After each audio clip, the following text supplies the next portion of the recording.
বৃহস্পতিবার 5 জুন 2025 বাংলাদেশ প্রতিদিনের শিরোনাম নিয়ে আপনাদের মাঝে আমি চলে আসলাম। আজকের শিরোনাম হচ্ছে আওয়ামী লীগ ছাড়াও অন্তর্ভুক্তিমূলক নির্বাচন সম্ভব। বাংলাদেশ নিযুক্ত জাতিসংঘের আবাসিক প্রতিনিধি গোয়েন লুইস বলেছেন, মুক্তিযুদ্ধের সংজ্ঞা পরিবর্তন জরুরি কাজ নয়, স্বাধীনতার পতাকা উত্তোলক।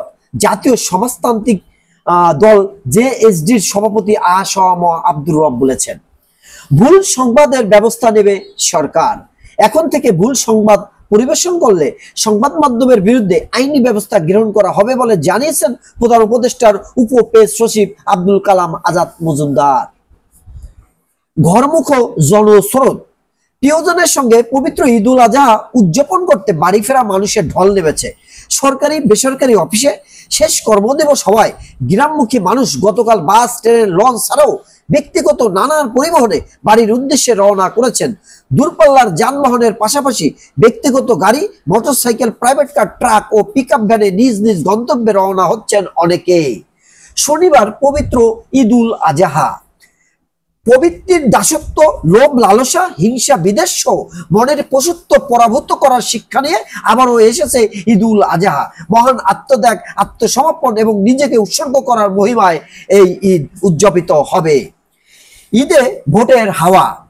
আগামী জাতীয় সংসদ নির্বাচনের সুস্পষ্ট রোডম্যাপ আদায় না হলে ঈদে নির্বাচনী আমেজে ভোটের মাঠে সরব বিএনপি, জামাত, এনসিপি সহ দেশের সব রাজনৈতিক দল।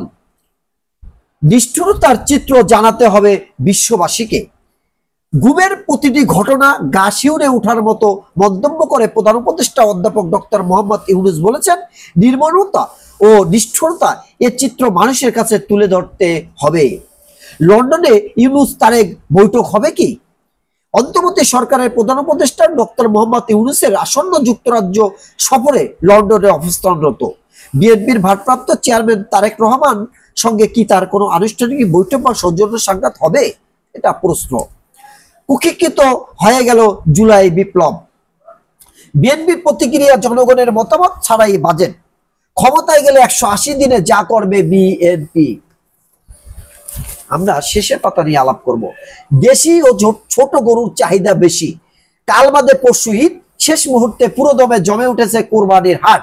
শহর গ্রামের হাটগুলোতে দেশি, ছোট, মাঝারি আকারের গরুর চাহিদা বেশি। এই ঈদেও জমেছে কেনাকাটা। 20 টাকার নতুন নোট বাতিল চায় হেফাজত। নগদের 650 কোটি টাকা আত্মসাতের মামলা। এখনো বন্ধ হয়নি পলিথিন আগ্রাসন। 10 জুন হামজার বাংলাদেশ সামনে সিঙ্গাপুর। নাকাল চামড়া শিল্প। দেশবাসীকে পবিত্র ঈদ উল আজহার শুভেচ্ছা জামাতের। দেশবাসীকে পবিত্র ঈদ উল আজহার শুভেচ্ছা জানিয়েছে বাংলাদেশ জামাত ইসলামীর আমির ডক্টর শফিকুর রহমান। টিউলিপ সিদ্দিকের 13 বছরের কর নথি জব্দ। নতুন এলাকায় বন্যার সংখ্যা, কয়েকটি নদীতে পানি বৃদ্ধি, অব্যাহত আশঙ্কা। প্রিয় দেশবাসী, ব্যস্ততার কারণে আপনারা যারা পেপার পত্রিকা পড়তে পারেন না, দেশের খবর জানতে পারেন না, তাদের জন্য আমার এই চ্যানেলটি করা। চ্যানেলটি সাবস্ক্রাইব করে রাখতে পারেন। প্রতিদিন জাতীয় পত্রিকার শিরোনাম নিয়ে আমি আপনাদের মাঝে উপস্থিত হব। আসসালামু আলাইকুম।